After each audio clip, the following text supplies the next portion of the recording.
નમસ્તે વિદ્યાર્થી મિત્રો, શ્રી કડવીબાઈ વિરાણી કન્યા વિદ્યાલય રાજકોટ વતી હું પારસ પાનસુરિયા આપ સૌને કંજક્શન્સના આ ત્રીજા લેક્ચરમાં, જેમાં આપણે થોડો એનો ડિટેલ પરિચય જોવા જઈ રહ્યા છીએ. વ્યાખ્યા આપણે ગયા લેક્ચરમાં જોઈ અને એની પહેલાંના લેક્ચરમાં 10મા ધોરણને ફોકસમાં રાખીને ધ્યાને લઈને આપણે પેપર સ્ટાઇલનો પરિચય જોયેલો.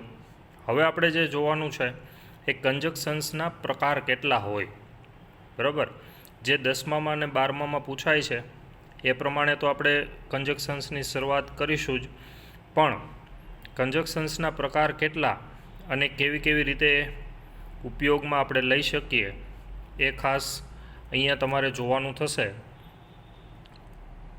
જેમાં કંજક્શન્સ જે વ્યાખ્યા જોઈ હતી એ દરેક કંજક્શન્સમાં આપણે એક કોમન વ્યાખ્યા જોઈ, જે ઉપર તમને અહીંયા જોવા મળતી હશે. એ વ્યાખ્યા એ જ છે કે જે ગયા લેક્ચરમાં આપણે જોઈ. કંજક્શન્સ એટલે એવો શબ્દ, સંયોજક એટલે એવો શબ્દ કે જે શબ્દો, શબ્દ સમૂહ, એવા વાક્યો એને જોડવા માટે જેને આપણે ઉપયોગમાં લઈએ છીએ. હવે બીજું એ હશે કે કેટલીક વખત આપણે વાક્યમાં અલ્પવિરામ, પૂર્ણવિરામ, કોલોન, સેમિકોલોન એવી બધી સાયન્સ જોતા હોઈએ. આ રીતના જે અલગ અલગ પ્રકારની ભાષામાં આપણે નિશાનીઓ જોઈએ છીએ, એ નિશાનીઓને બાદ કરીએ, બરાબર, ત્યારે તમારે કંજક્શન્સનો ઉપયોગ કરવો અનિવાર્ય થઈ જાય છે. અહીંયા જે જોવાનું છે, પહેલું ટાઈપ્સ ઓફ કંજક્શન્સમાં કોઓર્ડિનેટિંગ કંજક્શન્સ, જે અહીંયા તમે જોઈ શકો છો. કોઓર્ડિનેટ કરે એટલે એક શબ્દ કે એક શબ્દ, એક વાક્ય, એને બીજા શબ્દ કે વાક્ય સાથે કોઓર્ડિનેટ કરવું, એટલે કે એની સાથે જોડવું. એને આપણે જે ફરી હમણાં વ્યાખ્યા જોઈ એ જ વ્યાખ્યા અહીંયા લાગુ પડે છે. અને ગયા લેક્ચરમાં આપણે એન્ડની વ્યાખ્યા કરી હતી, એ જ વ્યાખ્યા અહીંયા લાગુ પડશે. જોઈએ. Use to link or join two words or phrases that are equally important and complete in terms of grammar when compared with each other. બે એવા શબ્દો કે જેને આપણે જોડવા માટે કે પછી શબ્દ સમૂહ જેને આપણે એક સરખી રીતે, જે ઇક્વલી ઇમ્પોર્ટન્ટ હોય, એટલે કે એક સરખી રીતે મહત્ત્વ ધરાવતા હોય અને ગ્રામરની ભાષામાં એ અર્થસભર હોય. વાક્યને જ્યારે જોડીએ છીએ ત્યારે એ ચોક્કસ પ્રકારે અર્થસભર પણ હોવું જોઈએ. તો એવા બે શબ્દો કે વાક્યોને જ્યારે જોડીએ તો એને આપણે કોઓર્ડિનેટિંગ કંજક્શન્સ ઉપયોગમાં લીધા કહેશું. એક્ઝામ્પલ્સમાં જોઈએ તો એક્ઝામ્પલ્સ એટલે એના સેન્ટેન્સમાં નથી આપેલા, પણ કોઓર્ડિનેટિંગ કંજક્શન્સની અંદર કેવા કેવા કંજક્શન્સ આવી શકે. દાખલા તરીકે અહીંયા આપણને આપેલું છે ફોર, FOR. નીચે તમે એનું સ્લોગન જોઈ શકો છો, FANBOYS. F for for, A for and, N for nor, B for but, O for or, Y for yet અને S for so. આ બધા એના એક્ઝામ્પલ્સ છે. હવે ફંક્શન્સની દ્રષ્ટિએ હમણાં આપણે જોવાનું થાય. દાખલા તરીકે જો ફોર આપેલું છે, FOR, ફોર એટલે માટે, એ અર્થમાં નથી અહીંયા. ફોર એટલે કારણ કેના અર્થમાં હશે. તો કારણ કે, કારણ એટલે રીઝન. તો હવે ફંક્શન્સની દ્રષ્ટિએ જ્યારે જોવાનું થશે એ આપણે એમાં જોશું કે ભાઈ એક્ઝામ્પલ જ્યારે જોશું ડિટેલમાં ત્યારે કે ભાઈ ડિસ્ક્રાઇબિંગ, તો કે રીઝન, ડિસ્ક્રાઇબિંગ રિઝલ્ટ, જે કાંઈ પણ તમને ફંક્શન ઉપયોગમાં લેવાનું કહેશે તો અહીંયા રીઝન છે તો બીકોઝ, સિન્સ, એઝ અથવા તો ફોર એનો ઉપયોગ તમે વાક્યમાં કરી શકો. એન્ડ છે એ શું દર્શાવે તો કે ભાઈ એન્ડ છે એ બે શબ્દ કે વાક્યને આપણે જોડીએ છીએ, એક સરખી બાબતોને જોડીએ છીએ, કંઈક ઉમેરો કહીએ છીએ કે ભાઈ મારા હાથમાં એક સફરજન છે અને બીજું જામફળ છે અને બીજું જામફળ છે. જ્યારે આપણે એવું ગુજરાતીમાં બોલીએ છીએ તો કંઈક ઉમેરો કરીને તમે જણાવો છો ત્યારે એન્ડનો ઉપયોગ કરશું. હવે નોર છે, એ નોર છે એક તો નકાર અર્થ દર્શાવે, બીજું કે એ અલ્ટરનેટિવ એટલે બીજા શબ્દોમાં ચોઈસ એટલે ગુજરાતીમાં આપણે જે પસંદગી કહીએ છીએ, બરાબર. અને ત્રીજું એના માટે એવું કહી શકાય ઓપ્શન દર્શાવવા, બરાબર, પણ નેગેટિવ હશે, નકાર હશે. પછી બટ છે, તો બટ જ્યારે તમે જુઓ છો તો બટ એક વાક્યથી બીજા વાક્યનો વિરોધાભાસ દર્શાવે, મિનિંગ કે એક વિચાર રજૂ કર્યો એનો વિરોધાભાસ દર્શાવશે. તો બટ છે એ કોન્ટ્રાસ્ટ દર્શાવે. ઓર ફરી પાછું નોર જેવું જ, નોર છે એ નકાર છે, ઓર છે એ હકાર છે. યેટ છે એ બટની જેમ જ કોન્ટ્રાસ્ટ દર્શાવશે. સો અહીંયા હમણાં ઉપર જોયું આપણે બીકોઝ અથવા ફોર, બરાબર, બે સિમિલર મિનિંગ કહી શકાય કારણ કે એના અર્થમાં.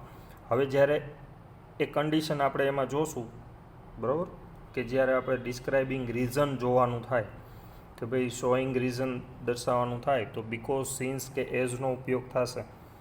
એનું વિપરીત અહીંયા થશે સો. રીઝન અને રિઝલ્ટ, પરિણામ અને કારણ, એવું ગુજરાતીમાં આપણે ભણતા હોઈએ, પરિણામ અને કારણ. તો પરિણામ છે એ રિઝલ્ટ છે અને કારણ એટલે રીઝન હશે. આ વાત થઈ કોઓર્ડિનેટિંગ કન્જક્શન્સની. હવે જોઈએ સબઓર્ડિનેટિંગ કન્જક્શન્સ, જેની વ્યાખ્યા અહીંયા એવી આપેલી છે: use to join an independent and complete clause with a dependent clause. અહીંયા સુધી પહેલાં સમજીએ. ઇન્ડિપેન્ડન્ટ એટલે સ્વતંત્ર, અને સંપૂર્ણ અથવા પૂર્ણ, કમ્પ્લીટ એટલે પૂર્ણ વાક્ય હોય એને જોડવાનું છે. કોની સાથે જોડવાનું છે? ડિપેન્ડન્ટ ક્લોઝ સાથે. ડિપેન્ડન્ટ એટલે જે અર્થસભર વાક્ય, પૂર્ણ વાક્ય છે એની સાથે એ અર્થસભર ન હોય એવું વાક્ય આપણે ત્યાં જોડવાનું છે. That relies on the main clause. હવે જ્યારે ઇન્ડિપેન્ડન્ટ ક્લોઝ છે એને મેઇન ક્લોઝ કહેશું. ઇન્ડિપેન્ડન્ટ એટલે સ્વતંત્ર, જેને બીજા કોઈ વાક્યની જરૂર રહેશે નહીં કે ભાઈ મારે આ વાક્યનો અર્થ જાણવો છે તો હવે એના માટે બીજા વાક્યની મદદ લેવી પડે, એવું નહીં હોય. એ વાક્ય પોતે જ પૂર્ણ વાક્ય હશે. એ વાક્યમાં તમે દરેક બાબતને સારી રીતે સમજી શકો. હવે મેઇન ક્લોઝ પર સબઓર્ડિનેટ ક્લોઝ, અથવા તો અહીંયા આપણને જે આપ્યું છે ડિપેન્ડન્ટ ક્લોઝ છે, તો એ ડિપેન્ડન્ટ ક્લોઝ જે છે એ જે અર્થસભર વાક્ય, પૂર્ણ વાક્ય હશે એના ઉપર આધાર રાખશે. ફોર મિનિંગ એન્ડ રિલેવન્સ, શેના માટે? તો કે એના અર્થસભર દ્રષ્ટિને ધ્યાને લઈને અને રિલેવન્સ, કોઈ બાબતને કન્ટિન્યુ, દાખલા તરીકે પરિણામનું કારણ હોય, બરાબર, અથવા તો આપણે જે હમણાં કોન્ટ્રાસ્ટની વાત કરી તો અર્થસભર દ્રષ્ટિને ધ્યાને લઈને સંબંધ દર્શાવતા બાબતે ટૂંકમાં યાદ એટલું રાખવાનું છે. ઇન્ડિપેન્ડન્ટ ક્લોઝ સ્વતંત્ર વાક્ય હશે, એને બીજા કોઈ વાક્ય ઉપર નિર્ભર રહેવું પડશે નહીં. જ્યારે ડિપેન્ડન્ટ ક્લોઝ છે એ જે સ્વતંત્ર વાક્ય છે એના ઉપર પોતાના અર્થસભર દ્રષ્ટિનો નિર્ભર રાખશે, કે વાક્ય પોતે અર્થસભર નથી એટલે એને જે આખું સ્વતંત્ર વાક્ય છે એના ઉપર આધાર રાખવો પડશે. એમાં પણ જોઈએ ઓલ્ધો કોન્ટ્રાસ્ટ દર્શાવે, એવી જ રીતે નીચે ધો આપેલું છે કોન્ટ્રાસ્ટ દર્શાવશે.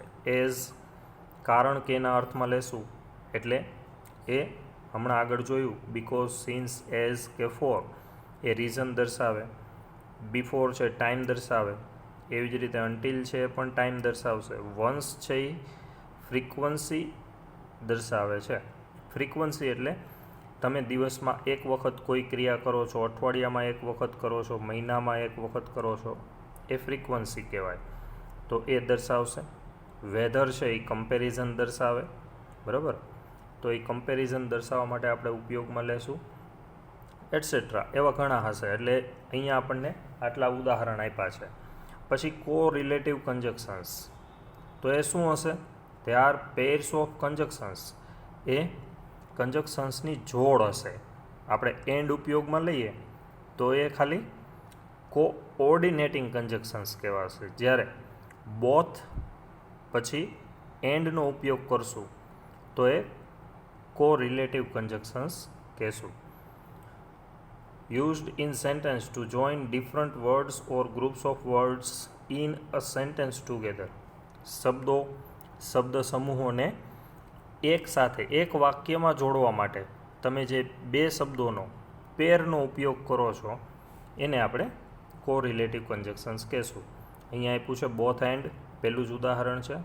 આઈધર ઓર, જે હમણાં આપણે કોઓર્ડિનેટિંગ કન્જક્શન્સમાં ઓર જોયું એવી જ રીતે આઈધર ઓર, બરાબર. ખાલી ઓરનો ઉપયોગ લેશો તો કોઓર્ડિનેટિંગ, આઈધર ઓર લેશો તો કોરિલેટિવ.